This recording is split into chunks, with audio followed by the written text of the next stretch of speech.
Okay, please forgive the poor camera quality, but what I'm doing is I'm taking a barrel off of a Tikka T3.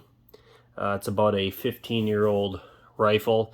And I started this after I finally did break the barrel free, but I do have a action wrench here that I got from Northland Shooter Supply that I use for taking off savages. Once I get this apart, I'll show you in more detail exactly how that works. And then I have the Viper Barrel Vise here.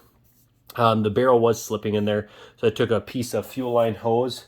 Not exactly sure on the size of this hose, but you know, can easily get a finger inside of it. I can grab a caliper, but took that and I sliced it lengthwise down because this is just a sporter barrel, so I was spinning in there. Barrel is not going to be saved, and as you can see, there is a little bit of red that had worn off in here, but I do have it incredibly tight. And then most people were saying beat it with a mallet. I did have a mallet that I was using to beat that with, and I was not having much success, so I did pound it a couple times. This is now broken free, so it's not as easy as it'll appear. But then I did just begin pushing on it pretty hard towards the ground and did get it to break free. No cheater bars on here. So what I'm going to do is because it is pretty loose, I'm going to remove the top of this wrench so the action will spin off much easier without having that big handle on there.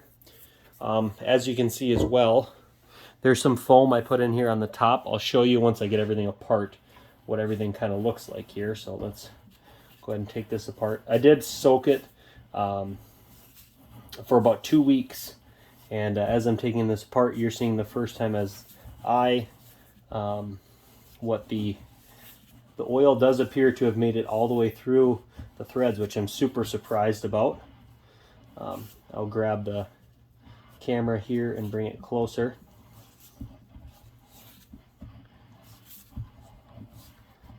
Get this all apart. Okay, there we go. And I'll try to get this in. It's super hard to make out that there is oil in there, and I'm going to bring it close to bring the camera close to the threads. As you can see, if that'll focus, you can see the oil that has made it all the way down those threads, which I'm quite impressed with. Here's the action. I'm going to show you how I installed this wrench. There's some blog posts on this, but nothing that I could directly see. So as you can see, the normal action wrench is just smooth through here, and what I did is I put a piece of foam here to kind of protect it. It's pretty thin foam, and then on the top, this action wrench is actually flipped over, and there's a flat spot on this action, and that is what this action wrench is sitting on. So it is pushed in there. I have it quite tight. There is a small piece of electrical tape I have on the bottom there. Either way, it will be covered, so you're not going to see it because that will sit inside of your stock or chassis that you choose.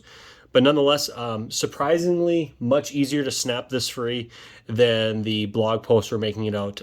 I found much more difficult to remove my Savage factory barrels, cracking the nut free. This process was remarkably simple.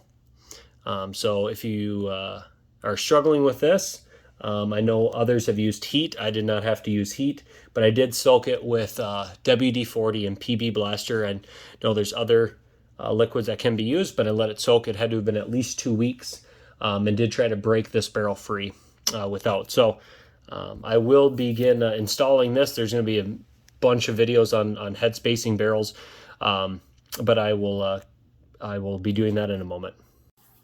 All right, now the new barrel is on. This is a CBI barrel that we put on. So I've used the same action wrench that I mentioned before to hold it in place.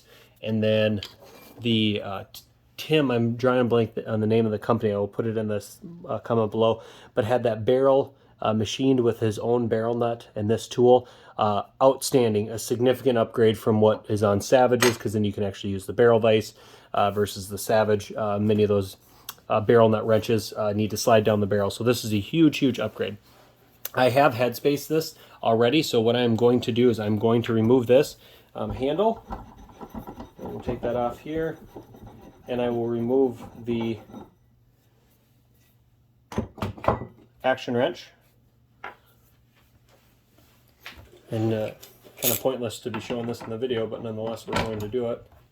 I did not have that action wrench very tight, just because I could feel it causing some resistance. And then I only use, and I've done this with many Savages, as well as my first non-Savage barrel swap, but I only use a go gauge, and then I create a no-go gauge, and I'll show that in just a moment here.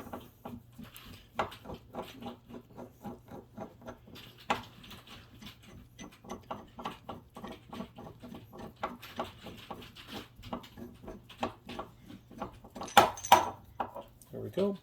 Take that off. Okay, so here is the go gauge, and this will slide in nice and smooth, and the action will close perfectly. Okay, nice, no resistance whatsoever on that. This is just double checking. I've already done this before, but take one thin piece of Scotch tape, which is 2/1000, which is the same diameter, or the same change between a go and a no-go gauge, and then I'll put it on the back side, like so. I have a utility knife, X-Acto knife I've used many times before, and you just perfectly cut a little circle around it. I know this is off camera. Don't mind the assistant I have down there.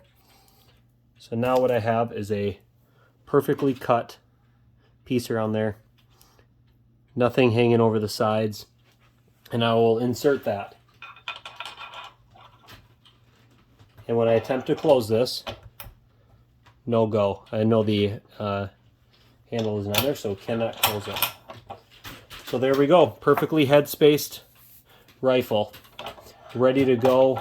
Thank you to CBI, and I'm drawing a blank on the name of Tim's company, but very, very, very helpful to work with. I'll put all the links in the comment section below.